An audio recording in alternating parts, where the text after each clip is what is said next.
بسم اللہ الرحمن الرحیم۔ شروع اللہ کے نام سے جو بڑا مہربان اور نہایت رحم کرنے والا ہے۔ اسلام کے ہر دور میں مسلمانوں پر طرح طرح کے ظلم و ستم کیے گئے اور مسلمانوں کو اللہ تبارک و تعالیٰ کی ذات اور ایمان سے دور رکھنے کی ناکام کوشش کی گئی، لیکن جو سچا مسلمان ہوتا ہے وہ اپنا سب کچھ تو لٹا دیتا ہے لیکن اپنے سچے رب کو کبھی نہیں چھوڑتا۔ اس مسلمان کا سب کچھ اس کا حقیقی مالک اللہ عز و جل ہوتا ہے۔ یہی وجہ ہے کہ اللہ تبارک و تعالیٰ اپنے بندے سے 70 ماؤں سے زیادہ پیار کرتا ہے۔ ایسا ہی ایک ایمان فروز واقعہ ہم آج آپ کو اس ویڈیو میں بتائیں گے کہ ایک عورت نے کس طرح اپنا سب کچھ اپنے رب پر قربان کر دیا۔ یہ ایمان فروز واقعہ فرعون اور اس کی خادمہ کا ہے۔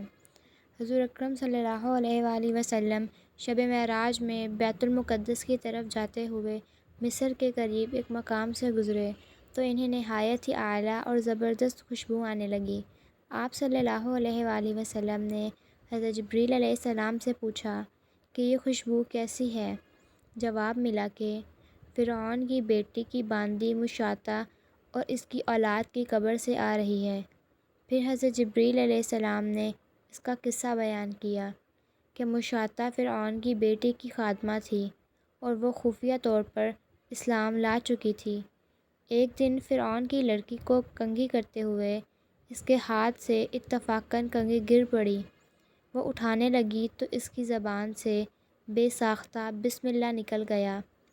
اس پر شہزادی نے کہا کہ تو نے آج عجیب کلمہ بولا، رب تو میرے باپ فرعون ہی ہیں، تو پھر تم نے یہ کس کا نام لیا ہے؟ اس نے جواب دیا، فرعون رب نہیں بلکہ رب وہ اللہ ہے جو مجھے اور تجھے اور خود فرعون کو روزی دیتا ہے۔ شہزادی نے کہا، اچھا تو میرے باپ کے سوا کسی اور کو اپنا رب مانتی ہے؟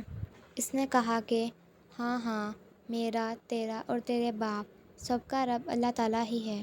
شہزادی نے اپنے باپ سے کہلوایا۔ وہ سخت غضبناک ہوا اور اسی وقت اسے دربار بلایا اور کہا، کیا تو میرے سوا کسی اور کو اپنا رب مانتی ہے؟ اس نے کہا کہ میرا اور تیرا رب اللہ تعالیٰ ہی ہے جو بلندیوں اور بزرگی والا ہے۔ فرعون نے اسی وقت حکم دیا کہ تانبے کی جو گائے بنی ہوئی ہے اس کو خوب تپایا جائے اور جب بالکل آگ جیسی ہو جائے تو اس کے بچوں کو ایک ایک کر کے اس میں ڈال دیا جائے، آخر میں خود اسے بھی اسی میں ڈال دیا جائے۔ چنانچہ وہ گرم کی گئی۔ جب آگ جیسی ہو گئی تو حکم دیا کہ اس کے بچے کو ایک ایک کر کے اس میں ڈالنا شروع کرو۔ اس نے کہا، بادشاہ ایک درخواست میری منظور کرو، یہ کہ میری اور میرے بچوں کی ہڈیاں ایک ہی جگہ ڈال دینا۔ اس نے کہا، اچھا تیرے کچھ حقوق ہمارے ذمہ ہیں اس لیے یہ منظور ہے۔ اس کی دونوں بچیاں اس کی آنکھوں کے سامنے اس میں ڈال دی گئیں اور فوراً جل کر راکھ ہو گئیں۔ پھر سب سے چھوٹے کی باری آئی جو ماں کی چھاتی سے لگا ہوا دودھ پی رہا تھا۔ فرعون کے سپاہیوں نے اسے گھسیٹا تو اس نیک بندی کی آنکھوں تلے اندھیرا چھا گیا۔ اللہ تعالیٰ نے اس بچے کو اسی وقت زبان دے دی اور اس نے بلند آواز سے کہا، اماں جان افسوس نہ کر، اماں جان ذرا بھی پس و پیش نہ کرو، حق پر جان دینا ہی سب سے بڑی نیکی ہے۔ چنانچہ انہیں صبر آ گیا۔ اس بچے کو بھی آگ میں ڈال دیا گیا اور آخر میں ان کی ماں کو بھی اسی آگ میں جلا کر مار دیا۔ یہ خوشبو کی مہکیں اسی کے جنتی محل سے آ رہی ہیں۔